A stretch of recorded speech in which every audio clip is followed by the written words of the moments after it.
Nuevamente bienvenidos, muchas gracias por estar acá, la cita con el Creador obviamente, una cita más, otro Shabbat, a pesar de que estamos en cierta temporada, pues y seguimos fieles, ¿no? Y bueno, vamos a ver hoy, vamos a iniciar con el estudio de la parashá de esta semana, parashá quizás de las más emotivas que podemos estudiar hasta el momento, la parashá número 11, que es la parashá Vayigash, significa y se acercó. Me va a tocar estar así porque se me quedó la tablet. Entonces, bueno, vamos a hacer la lectura la bendición por la lectura de la Torá. Baruch Adonai Eloheinu melech haolam, asher bahar banu mikol hamim venatan lanu et torato. Baruch Adonai noten haTorá. Amén. Bendito eres tú, Adonai, nuestro Dios, Rey del universo, que nos escogió de entre todos los pueblos y nos dio su Torá. Bendito eres tú, Adonai, que da la Torá. Amén. Padre amado, te pedimos por este estudio de la parashá, bendito Rey, el estudio de la vida de Yosef, de sus hermanos, de esta parashá tan importante, Padre amado, que seas tú y a través de tu Ruach HaKodesh, Señor, intercediendo, hablándole a cada uno de mis hermanos lo que necesitan escuchar en este momento de acuerdo a lo que están viviendo. Y lo más importante, Padre amado, que se puedan llevar un mensaje para ponerlo en práctica en su vida, tanto espiritual como personal. Te damos gracias, Señor, en el nombre de Yeshua, HaMashiach, amén y amén. Entonces, bueno, vamos a hacer como un recuento. Hace dos parashás empezamos con el tema de la vida de Yosef, ¿sí? Y como lo habíamos visto, se empieza hablando de Yosef como ese hijo especial de Jacob, ¿sí? Bueno, era el hijo, el primogénito de su amada, ¿cierto? Pero ya se veía que Yosef era especial, era como un elegido, por así decirlo, ¿sí? Por parte del Creador. Jacob lo sabía, pero eso despertó como una especie de envidia en sus hermanos. Esos suscitan unos hechos que terminan ellos vendiéndolo como esclavo. Digamos, la idea ya final fue de Judá, y lo terminan vendiendo como esclavo, y le dicen a su padre, había muerto. Esto le queda un gran dolor a Jacob, y básicamente lo que podemos ver en la escritura es que Jacob básicamente estaba muerto en vida, ¿sí? Eso es lo que podemos ver ahí en la escritura. Luego de eso vemos lo que pasa con Yehudá. Yehudá le entra una culpa, pero en vez de hacer, digamos, lo que nos pide el padre, que es, bueno, usted cometió un error, arrepiéntase, siga en el camino, intente repararlo, va a tener la oportunidad, porque el Creador siempre nos va a dar la oportunidad de esos errores que cometemos, de poder redimirnos en ellos también, ¿sí? De cierta manera nosotros tenemos que hacer una corrección en cada uno de los errores que podamos cometer. Él hizo todo lo contrario, se aleja de sus hermanos, se casa con una cananea, la hija de Shua.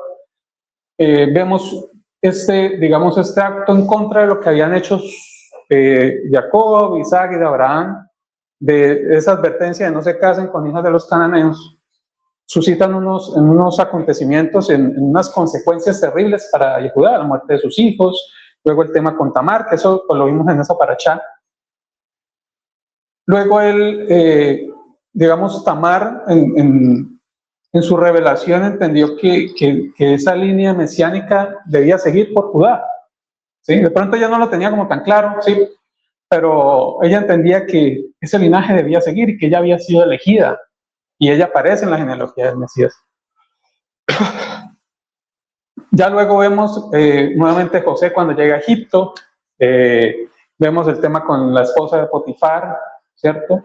Luego cuando interpreta los sueños, y pasa una temporada larga en la cárcel.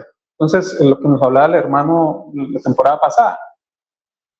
Y yo me imagino a Yosef preguntándose, no, bueno, ¿por qué si yo no he hecho nada malo, si yo me he portado bien? ¿Por qué me están sucediendo todas estas cosas trágicas? ¿Cierto?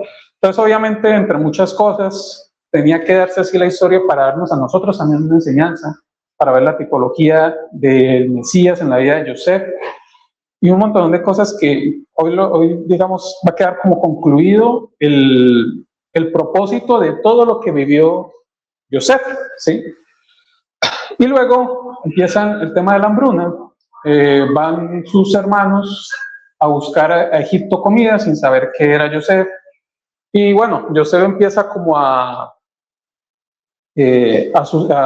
hacer ciertas acciones para poder ver cómo estaban sus hermanos. El último recuerdo que tenía de sus hermanos, ¿cuál era? Pues que lo vendieron, que casi lo matan, y que lo vendieron vilmente a unos mercaderes. Entonces él quería saber en qué actitud estaban sus hermanos como tal. Y aquí, bueno, ya viene el tema con Benjamín y lo que vamos a afrontar en la paracha de hoy. ¿Sí? Entonces, ¿qué significa Vayigash? El significado viene de la raíz hebrea Nagash y significa acercarse, pero acercarse en el sentido de acercarse a una autoridad, o sea, a alguien superior, a alguien de importancia, a alguien de peso. Presentarse con reverencia. Ustedes ven cómo le rendían cierta reverencia los hijos de Israel a José. Sí, obviamente no solo por ser José, sino por ser alguien importante en Egipto. Interceder por otro, eso es lo que vamos a ver hoy, e incluso exponerse al riesgo. ¿Sí?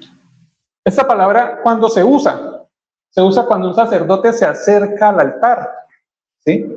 Un siervo se presenta ante un rey, ¿sí? Como lo hacían los hijos de Jacob, y un intercesor arriesga su vida. Entonces vamos a ir viendo ciertas tipologías. Entonces Yehudá no se acerca para defenderse. ¿Qué pasa con Yehudá? Bueno, ahorita vamos a entrar en eso, estamos aquí haciendo una introducción, ¿cierto? Se acerca para sustituirse. Vamos a verlo más a fondo ahí, ahorita. Y ese gesto cambia la historia de Israel, porque ese gesto es el que hace que Joseph ya se revele como tal. ¿Sí? ¿Cuál es el resumen de los puntos más importantes? Bueno, Yehudá se acerca al gobernador de Egipto sin saber que Joseph y hace algo que nunca había hecho antes. Asume responsabilidad total por Benjamín y se ofrece como sustituto. Aquí vemos teshuva genuina, liderazgo, transformación, intercesión sin costo. Segundo, Joseph al ver el cambio real en sus hermanos ya no puede contenerse y se revela. ¿Sí? Vamos a profundizar eso ahorita. El rechazado resulta ser el salvador, que fue vendido, ahora es proveedor.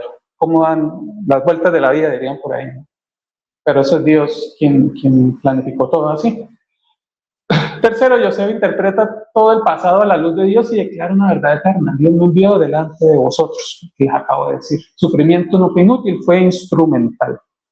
Cuarto, Jacob desciende a Egipto sin temor, confiando en la promesa divina, y Dios le asegura que allí hará de su familia una gran nación. Siempre que los patriarcas descendían a Egipto, iban como quien dice con la bendición de Dios. Ellos siempre consultaban, bueno, debo ir, y Dios les decía, vayan que yo voy a estar con ustedes. O sea, había un propósito ahí que tenían que hacer, de abandonar temporalmente Canaán para tener que volver a Egipto. Quinto, Israel se establece en Gosen o Goshen, ¿cierto? Un lugar de provisión y separación donde el pueblo crece, se multiplica, el linaje mesiánico es preservado. Todo esto nos revela que Vayigash no es una historia familiar, es arquitectura redentora. Y en este mapa claro, ahora sí entendemos profundidad. Bueno, ahorita vamos a profundizar en ese tema. Entonces la enseñanza de hoy habla de cuando el hombre se acerca, Dios se revela. Es muy importante entender que si bien Dios nos llama, nosotros somos los que atendemos el llamado como tal. Él llama a todas las personas porque Él ama su creación y Él los quiere que se acerquen. Pero al final Él también en ese respeto de decisión que nos da, nosotros escogemos y nos acercamos a Él. ¿Sí?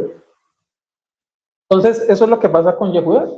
La teshuva que restauró otro día. Entonces vemos que Yehudá, pues todo lo que pasó, lo que vimos hace dos parashas, todo lo que pasó con él, y él ya se vuelve todo ese camino que anduvo, todo eso que sufrió, todas las consecuencias que pagó por sus actos, lo hacen convertirse en un verdadero líder del pueblo de Israel, en este caso de sus hermanos. Y como vimos en la parasha anterior, él se hace cargo de Benjamín, porque Joseph queriendo ver a su hermano, les pide porque él los acusa de espías, pero él sabe quiénes son, pero él quería saber de su padre y de su hermano, porque no estaba con ellos. Entonces les pide que vuelva, que regresen con Benjamín. Y Jacob no quería, porque ya dice, ya perdí uno y ustedes van a hacer que se me pierda el otro también, ya se los encargué ustedes y no pudieron, entonces con este también lo mismo. Está aquí, Yehudá entiende porque ya se están agotando las reservas, necesitaban hacer algo, dice, no, yo me hago cargo. Si algo le pasa a él, es mi culpa delante tuya. ¿Sí? Entonces Jacob acepta y él se hace cargo de Benjamín como tal. Por eso las dos tribus que quedan son esas dos como tal, o sea, es algo muy, muy tremendo, ¿sí? Entonces llega y bueno, José hace algo o manda a hacer algo que le ingresa una copa de oro y es acusado a Benjamín. Entonces aquí es donde empieza el tema, porque aquí dijo Yehudá, ya me pasó una vez, no me va a volver a pasar, así tenga que dar mi vida, básicamente, pero yo no voy a volver a pasar por todo eso que pasa, el sufrimiento de mi padre, todo eso que anduve, yo no voy a volver a hacerlo. Y eso se trata de la Teshuvá como tal. La Teshuvá, o como a veces marcan, el arrepentimiento no es solo aceptar que me equivoqué, sino por eso Teshuvá es retornar, ¿sí? Es concientizarme de lo malo que hice y no volverlo a hacer. Van a haber cosas que, digamos, la mala inclinación nos gana por un montón de factores, porque, digamos, todos tenemos, digamos, más desarrollada una mala inclinación, un cierto rasgo, un mal rasgo, yo qué sé, hablemos de cosas así como el mal genio, el hablar mal, el chisme. Hay cosas que de pronto ya sea que se desarrollan desde niños, ¿sí? O porque nacimos con esa mala inclinación, digamos, más hacia esos lados, se nos hace más complicado, y por eso ahí es donde entra el creador. Él dice, listo, no vas a poder en tus fuerzas, yo te voy a dar las fuerzas para que puedas. Y esa es la dependencia que tenemos de Dios. Porque si pudiéramos, pues, bueno, entonces no dependeríamos de Él para nada. No, entonces yo pude con este tema, yo pude con el otro. Y no es tan así. Y eso lo sabe el creador como tal. Por eso no es tanto el hacernos los fuertes o algo, sino más bien rendirnos ante Él y decirle, no puedo con esto, obra tú, Padre. Yo soy solo un instrumento. Entonces, eso es lo que hace Yehudá como tal. Llega el momento de redimirse, de poder decir, esta no me va a pasar así como tal, ¿cierto? Entonces, Vayigash, bueno, eso ya lo vimos, lo que significa Vayigash como tal, la palabra, ¿cierto? Yehudá se acerca sin garantías, él prácticamente entra a suplicar por su hermano y él hace una intercesión. Lo que les decía, el verdadero arrepentimiento no negocia resultados, se entrega al juicio confiando en la misericordia. Eso es muy bonito también. Muchas veces nosotros, es algo que yo creo que todos hemos hecho, ¿no? Voy a cambiar para que me vaya bien, voy a cambiar para que tener más dinero. Si yo sé, si yo cambio, me va a ir bien en este negocio. O yo qué sé, como haciendo un intercambio entre me porto bien a cambio de. Aquí Yehudá, ¿qué tenía a cambio?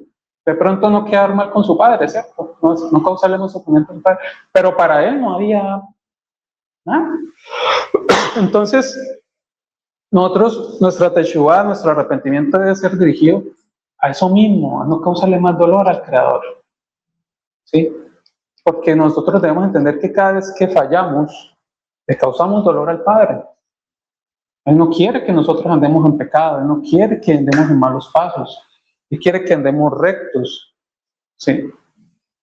Y nosotros debemos entender y decir, Padre, no quiero pecar porque no quiero defraudarte, porque no quiero hacerte sufrir. Ese fue el pensamiento de Yehudá con Jacob. No quiero causarle más sufrimiento a mi padre. Como dijo Jacob, ¿cómo se dijo? Van a algo de las canas en el Seol, no me acuerdo ahorita exactamente, ahorita si quiera lo buscamos. O sea, ya estaba con lo de José muerto en vida, pues imagínense, perder al otro hijo, ¿cierto? Muy bien. Yehudá rompe el ciclo generacional. Entonces, ya ese ciclo que pasó en la primera vez cuando vendió a Yosef, aquí ya dijo no, ahora me intercambio yo, ¿cierto? Entonces no, la Teshuvá bíblica no es solo lamentar, es hacer lo opuesto al pecado original, la restauración como tal. Nosotros siempre debemos tener presente que cualquier mal acto que hayamos hecho necesitamos restaurarle, pedirle al Padre que nos ayude a restaurarlo. Y no hablo de, ojalá con la misma, si fue con una persona, ojalá con la misma persona. Pero la vida se va a encargar, o el Creador nos va a dar esa oportunidad de poder redimirnos, de poder, digamos, hacer, llamémoslo un tikkun, por hacer una corrección en nuestra vida como tal, perdón, de estos malos actos que hemos hecho. El principio del sustituto. Entonces recuerden que Yehudá actúa como un sustituto, como un intercesor, como un portador de la culpa, como tal. Y ya vamos viendo a qué se asemeja esto, ¿cierto? El sistema sacrificial. Imagínense donde las personas tuvieran, bueno, aunque había unos pecados de muerte, obviamente, pero digamos, en ciertos pecados la persona tuviera que pagar con su vida. Entonces, en ese caso, se hizo un sistema sacrificial de animalitos, dependiendo de los pecados, bueno, toda esa cuestión. ¿Qué tiene que ver el animalito con el pecado que yo hice, por ejemplo? Pero el Señor quería darnos a entender, mire, un inocente está pagando por usted, ¿cierto? El siervo sufriente y obviamente el Mashiach. El Mashiach, como dice Daniel 9, fue cortado, ¿cierto? O digamos, fue sentenciado a muerte sin culpa, como tal. Y por eso el cetro viene de Yehudá, por el liderazgo que él tenía y por la tipología en este caso de cómo Yeshua por nosotros se puso a él y dijo, no, yo pago por ustedes, por cada uno de nosotros, y se puso ahí en el madero para pagar nuestros pecados como tal. Donde debíamos estar ahí colgados nosotros, él se puso. ¿Sí? Bueno, la conexión mesiánica, y Yeshua se acerca voluntariamente. ¿Sí? Él sabía que era su misión cuando vino por primera vez a este mundo. Él asume la culpa ajena y él intercede ante el Creador, la autoridad. ¿Sí? Entonces, en este punto podemos ver cómo Yosef se redime como tal. Perdón, Yehudá se redime como tal y obtiene su redención. ¿Sí? Obtiene ese favor, pero eso vino a raíz de una teshuvá consciente que él tuvo, del decir no voy a volver a hacer eso, yo no voy a causar sufrimiento a mi padre, no voy a volver a entregar a un hermano como tal. Entonces él, incluso dando su vida como eso. Y aquí viene el tema. El Creador, aquí digamos, haciendo analogía con lo que pasa en esto, Yosef, dice la escritura, que al ver la actitud de Yehudá ya no aguantó más. Recuerden que él iba y le daban ganas de llorar y se ponía solito, no sé qué. Y aquí ya dijo, no, aquí ya pude comprobar. ¿Sí? Aquí ya pude ver que sí hubo un cambio, que mis hermanos son otros a los que yo me había encontrado, y él se revela. ¿Sí? Vamos a mirar. Y esa es la pregunta. Esa es una pregunta muy válida. ¿Por qué Yosef no se revela antes? Es más, ¿por qué Yosef hace todo esto? Todo este montaje, por así decirlo. Él desde entrada pudo haber dicho, no, mire, yo soy Yosef, el que ustedes vendieron, no sé qué, ¿Por qué creen ustedes que Yosef no se revela antes? No sé si alguien quiere decirme qué pueden interpretar, dígame, hermana. Quería ver si sus hermanos realmente habían aprendido algo del error que habían cometido, ¿no? Ver si se habían arrepentido, cómo iban a actuar ante algo similar a lo que había pasado por él.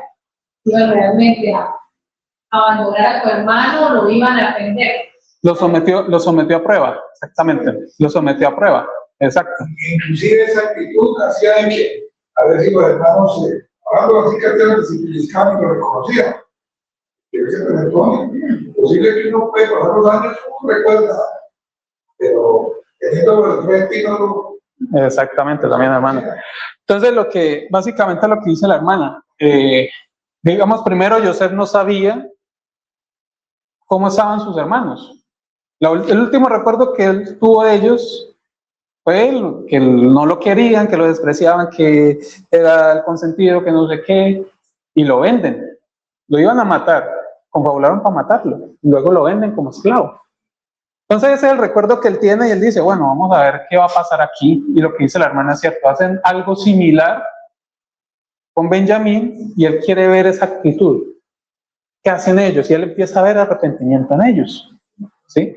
Y ya la actitud de Yehudá de decir, intercámbiame por el muchacho, yo me pongo ahí, eso ya desata en él, digamos, la gran emoción y entiende y se revela ante él. Y es lo mismo que pasa cuando nosotros ya nos entregamos por completo al Creador. El Creador ya se nos empieza a revelar. Miren que antes quizás, bueno, en mi caso, yo muchas veces me acerqué al Padre, sobre todo cuando tenía problemas. ¿Sí? Una vez me dijo un pastor, decía, buscaba al Dios bombero. Entonces yo tenía un problema, ¿yo qué hacía? Sí, el Dios bombero, ¿yo qué hacía? Tenía un problema, desempolvaba la Biblia por allá que me habían regalado en la primera comunión, o yo no sé, en la confirmación, algo así. Y Juan 1, y empezaba todas las noches, Diosito, ayúdame, me iba ya a Lomitas los domingos, a la misa, porque las misas de Jepa eran... Y se me resolvió el problema y adivinen qué. Listo, ya. Otra vez el problema, a los 2 meses. Lucas, Lomita, otra vez el padre, ¿qué pueden verlo? Y así me la pasé mucho tiempo. Era el padre llamándome, poniéndome ahí, pero me lo resolvía y yo como que... Y eso es lo que vamos a hacer aquí también. En parte, del por qué Joseph no se revela primero. Porque si a la primera el padre nos soluciona el problema, eso es lo que yo hacía. Me iba. No volvía. No, usted vino fue por... Y claro, uno se acerca porque se siente mal, quiere sentirse bien y quiere una solución a su problema. Pero llega un punto donde uno ya dice, no, acérquese de verdad por amor al Creador. Porque usted sienta en su espíritu algo diferente. Y quizás, y yo sé que a muchos les pasó, había un punto donde teníamos los mismos problemas, pero sentíamos cierta paz. Como que ya no nos agobiaba tanto esos inconvenientes. Puede pasar 1 o 2 años y tendríamos la misma vida hablando físicamente, pero espiritualmente. Y esas son pruebas también del Padre de ver qué tan firmes estamos nosotros. Entonces, es a lo que yo voy, miren, porque revelación sin transformación produce repetición. Necesita haber una transformación.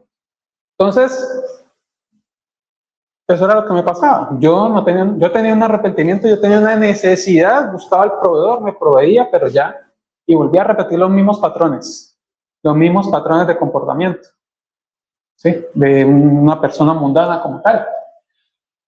Y lo que dice la hermana, Joseph prueba a sus hermanos. El trato de Benjamín fue muy diferente al que hicieron con él, ¿cierto? El liderazgo de Yehudá con Joseph, ¿cuál fue? No, vendámoslo. Que nos den ahí cualquier cosita y con eso pasan, y luego engañamos a papá y le llevamos la túnica esa que él le regaló y ya que se murió. Y el corazón de sus hermanos, no solamente Yehudá, sino todos sus hermanos estaban también afligidos y arrepentidos. Y eso también Joseph lo sentía de ver a sus hermanos en aflicción, y él también quería como ya calmarles esa aflicción como tal. Digamos, cualquier persona diría, no, Joseph quiso vengarse de sus hermanos, quiso darle su propia medicina, ¿cierto? Dígame. Otra de las preguntas del hermano es, ¿por qué Judá? Y la cara del argumento, ¿por qué Judá y por qué no es Rubén? Que es primogénito y que es también uno de los precursores de esta idea de vender o de separarse de En cuanto que a la primogenitura, o pues yo vi revelación que Sí, y yo vi en Rubén más bien como un poquito de, sí, porque Rubén de por sí no estuvo de acuerdo como tal en ese tema, ¿cierto? Entonces él de pronto no vio como, pero Yehuda, y sí, claro, y Yehuda siendo por ejemplo el cuarto hermano, no era ni siquiera el segundo o el tercero, ¿cierto? Sí, muy, sí, exactamente. es el Mesías, es esa revelación ante el humano. Tiene que ser una Proyectar. A futuro, exactamente. Sí, eso es lo que vamos a ver aquí también. Entonces Dios tampoco revela o revela antes de tiempo. Dios tiene sus tiempos perfectos, ¿sí? Ani Yosef, yo soy Yosef, ¿sí? Como choque teológico. Entonces, el que fue rechazado, vendido y dado por muerto, está vivo, ¿cierto? Reina y gobierna. Esa es como la tipología de ya el Mesías resucitado como tal, ¿sí? Es el patrón mesiánico. Ya sus hermanos creían que había muerto porque no volvieron a saber de él. Y es algo parecido como lo que pasa con Yeshua cuando muere. Empezamos a ver ciertas cosas porque vemos que los discípulos vuelven a su vida anterior, pescadores, como que volvieron a la normalidad, por así decirlo, como que bueno, ya pasó muy chévere los 3 años ahí, y bueno, lo que haya sido el ministerio del Mesías. Y luego se les aparece. No, yo estoy vivo y eso es lo bonito de este tema también. Yo sería el Mesías rechazado, eso ya lo habíamos visto, rechazado por los suyos, exaltado ante las naciones y revelado en el tiempo señalado. El problema no es que el Mesías cambió, es que los ojos se abren. Entonces aquí podemos ver también, recuerden que incluso ya cuando, bueno, digamos que aquí se podría hablar de cómo es la revelación hacia las demás tribus como tal, ¿sí? Digamos a la dispersión como tal, ¿no? Entender quién es el Mesías, incluso los mismos hermanos de Judá. Recuerden que hay muchos judíos que son mesiánicos también, que creen en Yeshua como el Mesías. Bastantes, y no solo ahorita, sino en el tiempo de los apóstoles, podemos ver en Hechos, miles de judíos se convirtieron en Yeshua como tal. Era más que todo como la clase religiosa la que lo seguía rechazando como tal. Entonces, también debemos entender que cada persona le debe llegar ese tiempo de revelación a Yeshua. Sí, es lo que hemos hablado acá, ¿no? Muchas veces lo hemos hablado de, no somos nosotros los que convencemos, es el Ruach. Nosotros ponemos la semillita, pero es el Ruach en su momento el que revelará al Mesías como tal. 5 veces lloró Yosef, y ya dijo en esta, listo, aquí fue, muy bien, excelente. El perdón no niega el dolor, el perdón lo sana, ¿sí? Entonces, también era como esa contención que tenía Yosef de, ya vamos a decirles que soy yo para que dejen de sufrir también, han sufrido muchos años. Él empieza a compadecerse de sus hermanos también y más de su padre. Empieza a entender que su padre estaba muy mal, estaba muerto en vida prácticamente y él ya quiere como parar ese sufrimiento en ellos. Y aquí viene algo importante y es el plan del Creador, el plan de Dios. Puede haber un montón de caos, pero el plan de Dios va a prevalecer siempre. Y esa es la confianza y es lo que yo siempre les digo acá. Y debemos meterlo en la cabeza, y lo digo porque yo también me lo tengo que meter en la cabeza. Dios tiene el control de todo. Pareciera que no, porque hay no sé qué, porque hay tanta maldad. El Señor controla todo. ¿Sí? No es que le guste la maldad, porque la gente malinterpreta cuando uno dice que Dios controla todo. No es que le guste la maldad, pero es necesaria para estas cosas. Y Él permite ciertas cosas, pero su plan prevalece. Su plan no se va a caer jamás. Entonces nosotros debemos entender que si nos pasan cosas malas en nuestra vida, nosotros debemos entender que también hace parte de un plan, de algo que vemos nosotros, pasar, ya sea una prueba, ya sea preparación. Recuerden que el desierto es esa preparación, por eso Israel pasó 40 años en el desierto, tenían que pasar 40 años para prepararse, para disfrutar de la tierra prometida. Si hubieran entrado a los, yo qué sé, 3 meses, 4 meses, a lo mejor no les hubiera durado nada. Y aún así, luego vimos lo que pasó con el pueblo. ¿Sí? Entonces, nosotros debemos entender eso y tratar de tener y pedirle al Creador que nos dé esa paz en medio de las adversidades, en medio de lo que estamos pasando, de cosas que no entendamos, de por qué me está pasando esto a mí, como quizás lo pasó Yosef.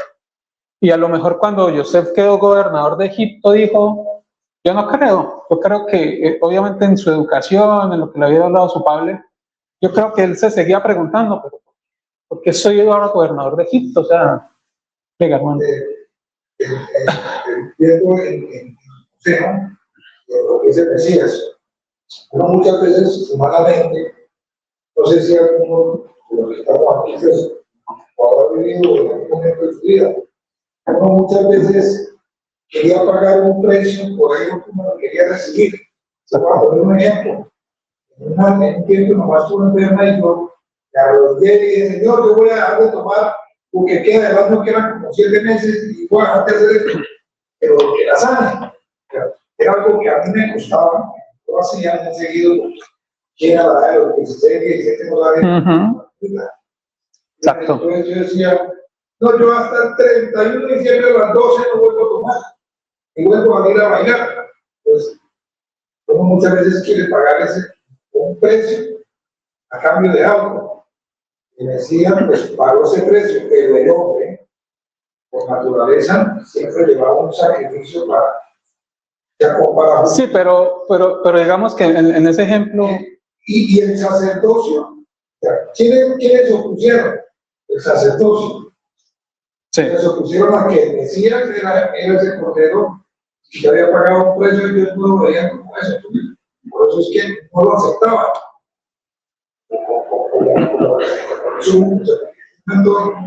Que dice que el rey se ganó y el sumo se vino a ser el Mesías. Exactamente. Entonces, el sacerdocio ya no había que ir allá a llevar sacrificio, a pagar precios, a él lo había pagado. Los judíos que se convertían, creían en el Mesías, no venían de esa línea del sacerdocio. Sí, exacto. Y además recuerden que el sacerdocio estaba muy corrompido en esa época. Tenían una línea muy alejada de los valores y de los principios. Una línea de legalismo. Sí. Exactamente. Diga, hermano. Y es sobre la historia de José, el 45:8, pero antes cuando él se revela a su hermano, él dice que entiende por qué sucedió todo. Allá vamos, hermana. Sí, tranquila. No me adelante la película. Alerta de spoiler. Seguimos, porque ahí viene esa hermana, claro, porque Dios me envió. Exactamente. ¿Sí? Entonces mire que ahí es donde Yosef, lo que yo les decía, Yosef está en la casa de Potifar, está acosado por la muerte de Potifar, pero a él lo acusan, ¿cierto? Y lo meten a la cárcel y él dice, pero si yo antes huí de eso, ¿por qué estoy pagando yo por eso? ¿Cierto? Luego ayuda al copero y este no se lo olvidó. Sí lo permitió, tenía que ser en el momento exacto, porque el copero luego se acordó, mira que este es el que interpreta sueños, me había olvidado, qué pena. ¿Sí? Y aún él siendo gobernador de Egipto, el mismo, porque él encuentra la respuesta acá. O sea, él siendo gobernador todavía decía, bueno, ¿para qué soy gobernador de Egipto? Ese no es el plan de Dios, según le había contado su padre, entiendo yo. ¿Cierto? Y aquí es donde él entiende, y ya lo habíamos visto, él dice, Dios me envió delante de vosotros. Él quiere ya quitar ese sufrimiento en sus hermanos, y él dice, tranquilos, no se aflijan por lo que me hicieron, así tenía que ser. Entonces, mire, muy importante, Oh, qué casualidad que Joseph haya sido el gobernador. Casualidad.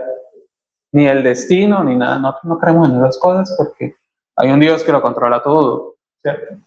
Dice Dios. No dijo, uy, qué casualidad que ahorita yo soy gobernador de Egipto y ustedes puedan comer y podamos preservar la vida, ¿no? No dijo eso. Es lo que decíamos, lo que los hombres hacen y lo que Dios está haciendo. Y nosotros podemos hacer un montón de cosas, pero no vamos a cambiar el plan de Dios.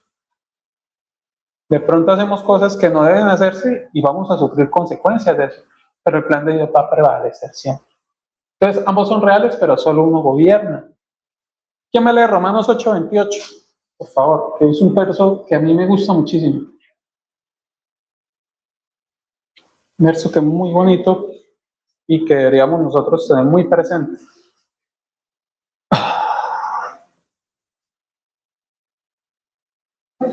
Ocho, 8:28, Romanos 8:28. y sabemos que Dios hace que todas las cosas cooperen para el bien de quienes lo aman y son llamados según el propósito que Él tiene para ellos. Propósitos.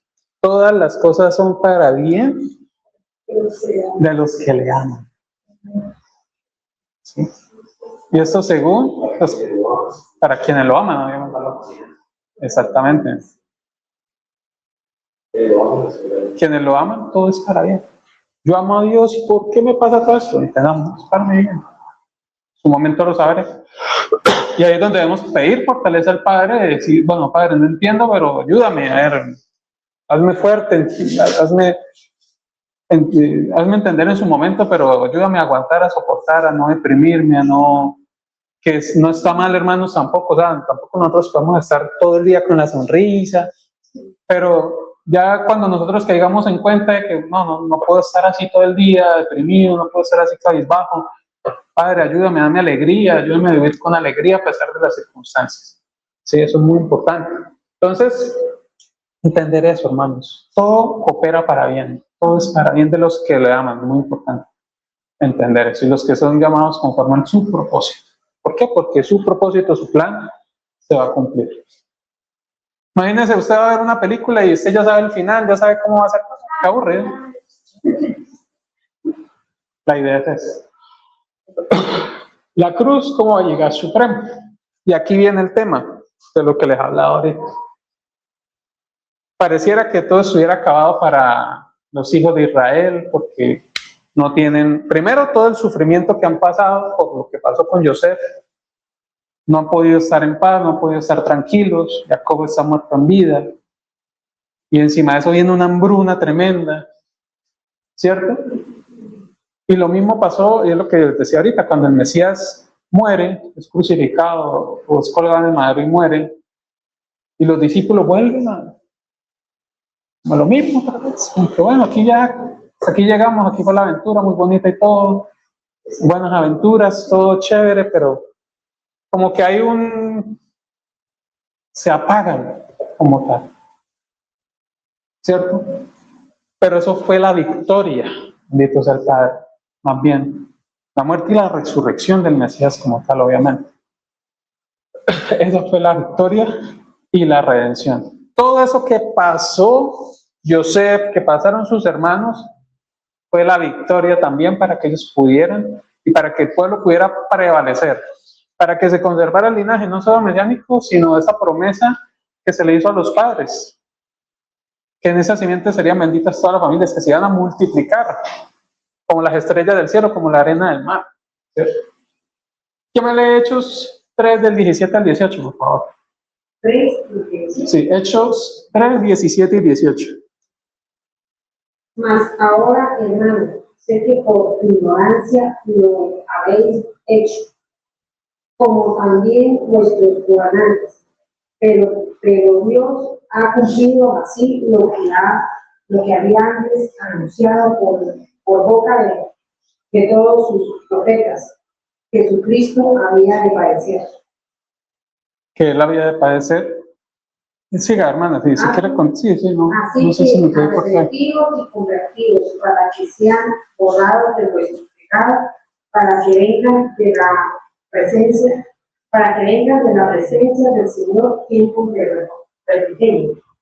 Así es, hermana. Entonces, entendiendo el plan del Creador, ¿cierto? Él no nos cuenta todo el plan, pero esa es la emuná, esa es la confianza en él. El creer que, sea como sea que se estén moviendo las cosas, hace parte del plan como tal. Sí, entonces, esa es la gobernanza del Creador en medio del caos. Y bueno, ¿aquí qué pasa? Luego, Joseph manda a sus hermanos para que traigan a Jacob, ¿cierto? Para que traigan a Jacob, le cuentan a Jacob, Jacob vuelve a la vida, y es curioso porque, muestra a ver si aquí tengo, es que no traje ni siquiera mi Biblia, creo que es en el 45, se los hijos de Israel conforme, y cada uno de ellos, esa nos despidió a su hermano, estuvieron en Egipto, y les dejo una nueva diciendo, verso 26 del capítulo 45. No, yo lo leo acá, hermano. Y le dieron las nuevas a Jacob, mire, diciendo, Joseph vive aún y él es el Señor en toda la tierra de Egipto. Y el corazón de Jacob se afligió porque no los creía. Era para él imposible que su hijo estuviera vivo, y más que fuera el gobernador de Egipto. Y ellos le contaron todas las palabras de Joseph que él les había hablado. Y viendo Jacob los carros que Joseph había enviado para llevarlo, su espíritu revivió, dice la Escritura. O sea, él en realidad estaba muerto, como tal. Revivió. Y mire lo que dice a continuación. Entonces dijo Israel, ya no dice Jacob, dice Israel. Revivió y dice, y dijo Israel. Ustedes recuerden que debemos entender cuando se refiere a Jacob como Israel como tal. Basta. Mi hijo Joseph vive todavía, iré y le veré antes que yo muera. Él será ese afán de él, ¿de qué? De verlo antes del morirse, como tal. Entonces, aquí es donde Jacob habla con Dios, porque pues, él, digamos, tenía como la duda de ir a Egipto, y le dice, no, vaya, que yo voy a hacer con ustedes, porque hacía parte del plan también. Entonces, en esas, Joseph les dice que tienen que hacer algo delante de Faraón para que sean enviados a Gosén, o Goshen. Goshen, como podemos ver acá, quiero, ya para ir terminando, eso es muy importante entender el tema de Goshen. La Torah dice que Israel habitó en Gosén, ¿sí? O Goshen, en hebreo. Aunque la Torah no da una etimología explícita, los sabios han propuesto varias raíces posibles. Todas son profundamente reveladoras. Vamos a ver qué proponen los sabios. De la raíz Gash, relacionada con acercarse o aproximarse. Gosén sería el lugar del acercamiento protegido. Es como una protección en medio de Egipto. Entendemos que Egipto puede significar hoy en día el mundo como tal. Asociada a fertilidad y abundancia. En fuentes antiguas, Gosén se describe como una de las regiones más fértiles de Egipto. Un lugar donde la vida florece incluso en tiempos de hambre. Muy interesante. La tercera es idea de refugio asignado. No un lugar elegido por Israel, sino designado por Dios a través de Joseph. ¿Y qué nos enseña eso? Gosén no es un escape del mundo. Mucho cuidado con eso, mire. Es un espacio preparado de Dios, por Dios, dentro del mundo. Entonces, dentro de Egipto, Dios envía a Israel, al pueblo de Israel, a una tierrita ahí, donde van a estar apartados como tal.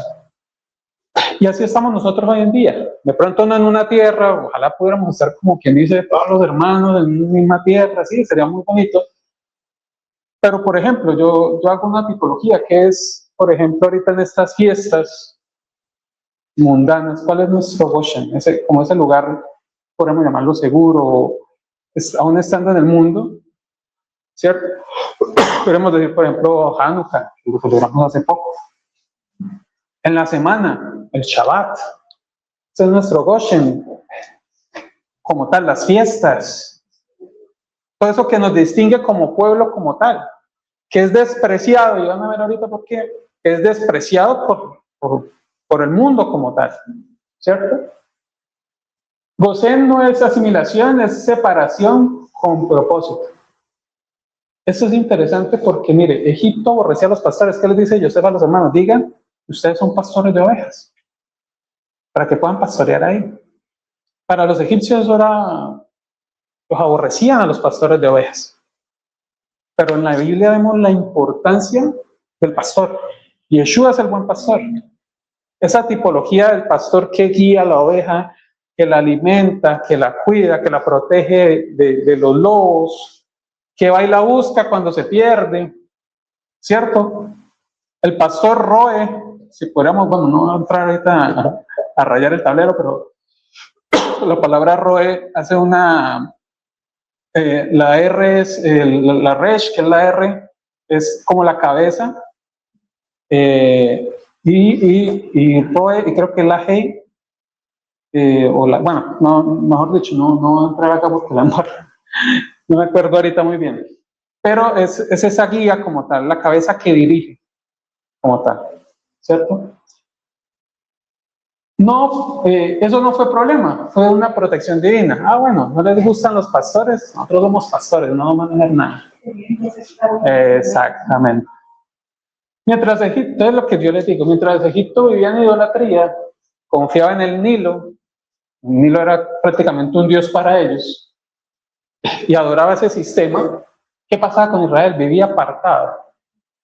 ¿Sí? Aunque vivía en medio de todo. Aunque vivía en medio de ellos, conservaba su identidad, ¿cierto? Y crecía como familia del pacto, empezaron a multiplicarse, así termina la parashá, como tal, creo que es 47-28, sí. Y vivió en tierra de Egipto 17 años y fueron los días de Jacob los años de su vida, ¿o no? Ah, mire, 27. Así habitó Israel en la tierra de Egipto, en la tierra de Gosen, y tomaron posesión de ella y se aumentaron y se multiplicaron en gran manera, así termina la parashá, como tal. Dios usa incluso el rechazo cultural para preservar identidad espiritual. ¿Sí? Prosperidad en medio del hambre, ¿cierto? Entonces dice Génesis, bueno, ahí está, se multiplicaban de gran manera. Esto es escandaloso desde una lógica humana. Entonces, habiendo hambre, ¿cómo se va a multiplicar? No dice antes, y hoy en día incluso ya las familias dicen, no, un solo niño y van y se operan, o no más porque no nos da la economía para más. Y allá, en hambre y crisis económica, ellos se multiplicaban y se multiplicaban, ¿cierto? Y ese era el cumplimiento de la promesa de Abraham también. El pueblo del pacto crece, principio espiritual profundo. El pacto no depende del sistema, depende de la fidelidad de Dios. ¿Sí? Muy importante tener ese entendimiento. Lo que les hablaba, Goshen y la promesa de Abraham. Dios ya había anunciado estos siglos antes a Abraham. Dice, tu descendencia será extranjera en tierra ajena.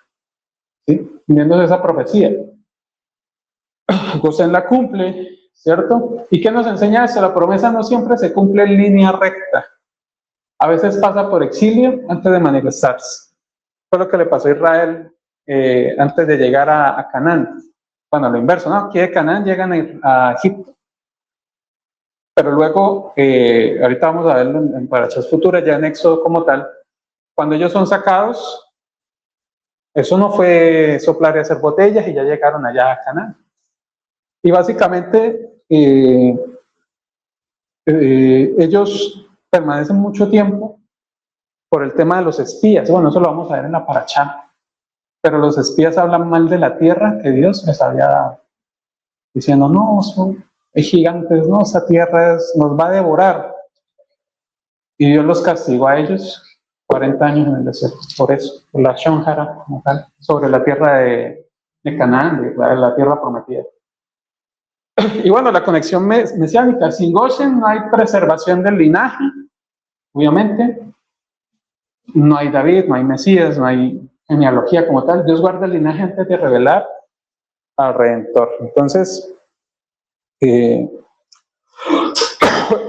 debemos nosotros refugiarnos en ese Goshen que nosotros tengamos.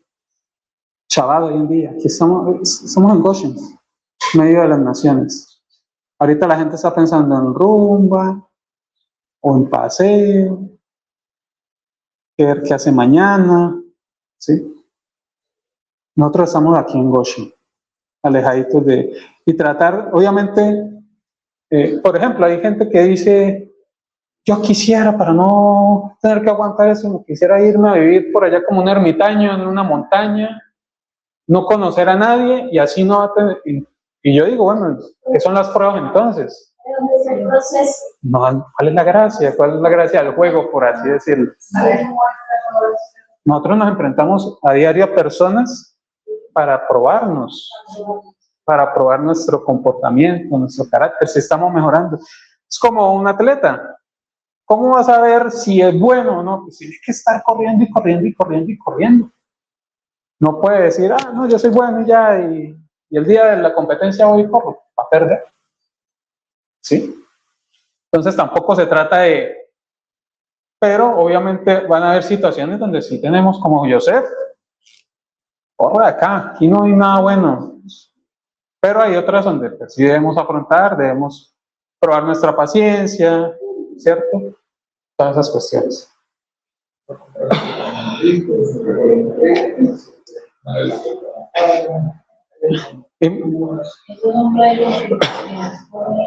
Exactamente. No, yo, por ejemplo, el miércoles. Exacto.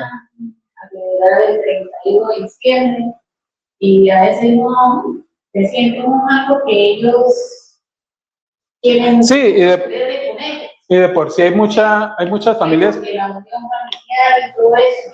Hay muchas familias que solamente se pueden reunir en esa época porque pues, son sus vacaciones. Pero pues ahí está lo que dice, es la prueba como tal. Mire, yo les hago un testimonio. Yo tampoco es que me considere antisistema, yo no voy a decir pues que yo soy antisistema ni nada de eso, no, pero hace más o menos 10 años, más o menos, yo empecé a darme un montón de cuenta de muchas cosas, pero yo todavía no estaba en los caminos de Dios ni nada. Pero sí hay mucho engaño, temas de conspiración, llamémosle así. Y yo entendí el tema de la Navidad en ese momento. Y dije, no, la Navidad esto no es bueno, no sé qué, o sea, sí, pero cero religiosidad como tal, sino no me parece bien. Y bueno, yo dejé de celebrar Navidad. Entró el cristianismo y, oh sorpresa, ellos celebran Navidad, entonces volví otra vez como pues no celebrarlo así como, no. Pero bueno, ya le ayudé otra vez a mi mamá a armar el arbolito, pero tampoco es que fuera algo que a mí me entusiasmara, no. Para mí era. Pero bueno, digamos, lo naturalicé nuevamente. Para el 2019, antes de pandemia, yo ya empiezo a entrar en el camino a la Torá. Escucho unos tipos que dicen que Yeshua guardaba la Torá y decía, es una locura, ¿cómo así? Si la Torá ya está abolida, eso no. Y empiezo a escucharlos. Y yo empiezo como, porque yo estaba en una crisis de identidad, entonces yo empiezo dentro de la doctrina que me habían enseñado, yo empiezo a ver un montón de fallas y empiezo a buscar otras doctrinas cristianas. Esto sí, pero no, esto no. Entonces, dentro de un montón de denominaciones o doctrinas que tienen,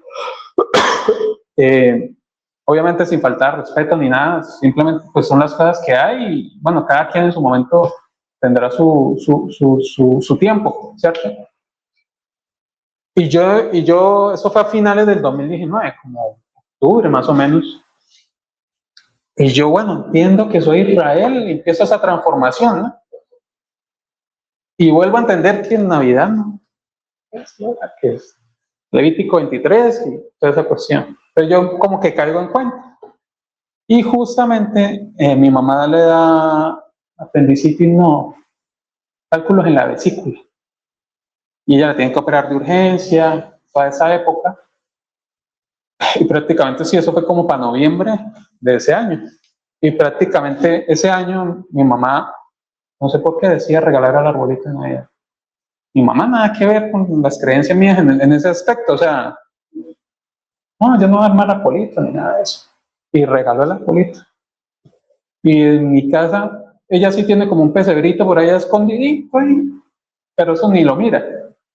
Pero en mi casa, desde ese momento, cuando yo volví otra vez a la Torá, que en mi casa no le volví a colocar un solo adorno, si acaso un mantel por ahí que un solo adorno de navideño en mi casa. ¿Sí? Entonces, digamos, en ese aspecto yo no he tenido esa prueba como de... No me... ¿Ah? No, sí, de por sí, como le dije, hermana, yo ya años anteriores ya había soltado ese tema. Y como somos mi mamá y yo solos también, o sea, no... ¿Sí? Entonces yo no tengo de pronto esa prueba, pero aún así, mire, en cierta manera el Creador permitió como limpiar un poco ese tema en mi casa, como tal.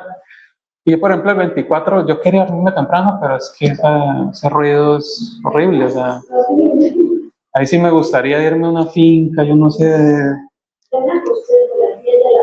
¿No? Ya desde las 8, hermano, eso. Yo sí dormí, pero como digo, No, y la habitación mía da a la calle, la ventana da a la demás, no sé.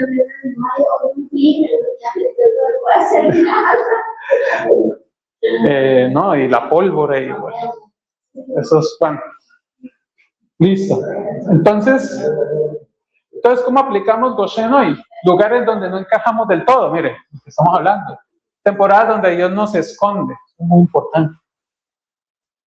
Temporadas donde Dios nos esconde. ¿Sí? Espacios donde crecemos, bueno, ahí no sé qué pasó.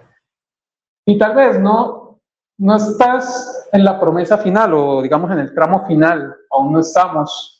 Nosotros creemos que ya prontamente ya se va a cumplir todo. No estamos en esclavitud todavía, estamos en preparación. ¿Sí? Entonces es muy importante entender eso. No despreciemos el Goshen, esa partecita que nos da Dios en medio de todo.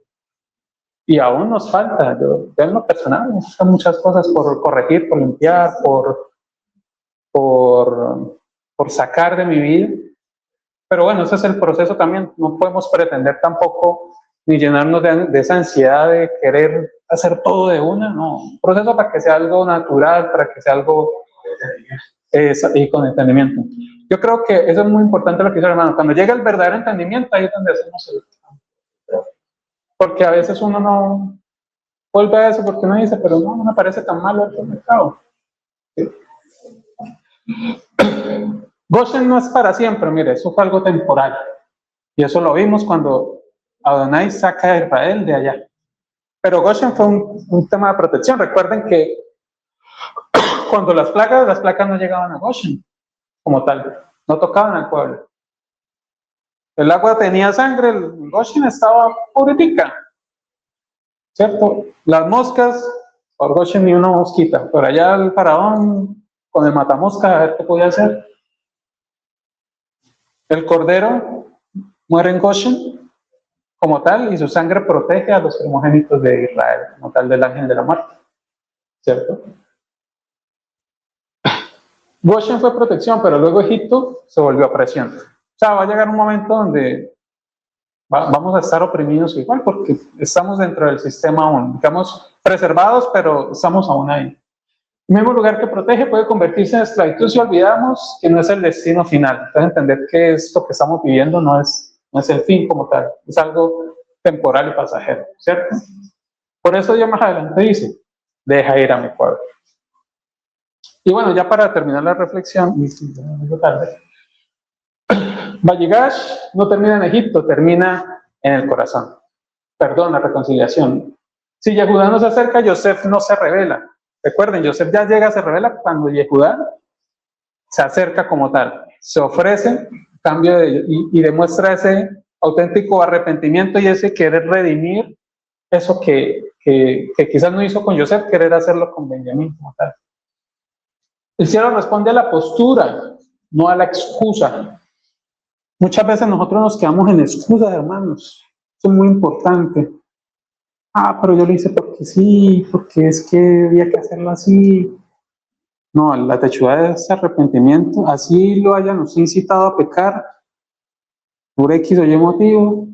Es que esa mujer tenía la falda muy cortica, por eso la miré. Pues sí, está bien, o sea, pues eso es el tema de ella. Yo igual tengo que voltear los ojos, cerrar mis ojos, lo que hizo Yosef. Ella fue la que me buscó y era dicho Yosef. No voy. El cielo, listo. ¿Pero sí? Y tal vez hoy necesitas acercarte como Yehudá, acerquémonos al Padre, o sea, perdonar como Yosef, mire todas las enseñanzas que nos deja esta maravillosa parashá, confiar como Jacob, Dios le dijo, vaya a Egipto, tranquilo, yo voy a estar contigo, y bajó, ¿cierto? O entender que estamos en Goshen, ¿sí? Y ya como mensaje final, bueno, como este verso que dice, acerquémonos pues confiadamente al trono de la gracia, acercarnos confiados de que el Creador tiene misericordia, siempre entender eso. Que eso no quiere decir que nos escapemos de las consecuencias, puede ser que por misericordia también podamos escapar de las, pero a veces es necesario sufrir esas consecuencias para aprender. Y siempre lo que yo a muchos de ustedes les he dicho, digamos al Padre, cuando nos pasa una situación, enséñame qué debo aprender de eso. Porque es lo que dice el hermano, si no hay entendimiento, repetimos, volvemos a los mismos ciclos. Y muchas veces nos ha pasado en la vida, porque volvemos al mismo. Yo pasé por esto, como ciertos déjà vu, porque no hay entendimiento. ¿Y por qué no hay entendimiento? Porque no le pedimos al Padre entendimiento, básicamente. Enséñanos qué debo cambiar, qué debo aprender de esta situación. No lo tengo claro aún, por favor, enséñame. Y de pronto lo tengo claro, pero de pronto lo estoy entendiendo mal. Eso es muy importante. Cuando el hombre se acerca correctamente, Dios revela lo que estaba oculto. ¿Sí? Bueno, mis hermanos, vamos a hacer una pequeña oración ya para cerrar este momento. Padre amado, bendecimos tu nombre, Señor. Te damos gracias por esta linda enseñanza, Padre amado, la Parashá Vayegash, de aprender, Padre amado, de esa Teshuvá que hizo Yehudá, de esa Teshuvá con reparación, Padre amado.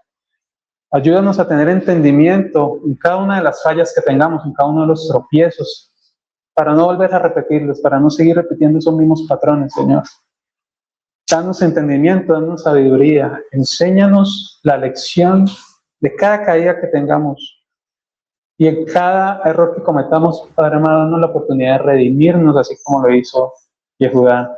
De que cuando se presente una misma situación, digamos, ahora lo voy a hacer de la manera correcta, como debe ser. Padre amado, ayúdanos a tener el corazón de Yosef, corazón de perdón, de no tener rencor, sino entender que todo, absolutamente todo está bajo el control tuyo, Padre amado. Entender que tienes un plan perfecto y que en su momento será revelado. Ayúdanos a tener esa paciencia, ayúdanos a tener esa emuná y esa confianza en que todo, absolutamente todo lo que pasa, Padre amado, está bajo tu control y es para nuestro bien, bendito Rey, que tú gobiernas en medio del caos, de que tú estás ahí presente, aunque pareciera que todo se cayera, que todo se derrumbara, tú estás ahí con nosotros, tú estás ahí protegiéndonos, cuidándonos, Padre amado, porque sabes que te amamos, Señor, sabes que confiamos plenamente en ti, así como la confianza que puso nuestro Padre Jacob. Y bendito Rey, ayúdanos, síguenos resguardando en ese Goshen, Padre amado, aquí en el mundo, en medio de todo lo que se mueve, Señor. Sabemos que nuestra confianza no está en un sistema, no está en un gobernante, en un presidente, en un rey, sino que está puesta en ti, bendito Rey. Te damos gracias, Padre amado, por esta hermosa enseñanza y ayúdanos a partir de este momento a poder aplicar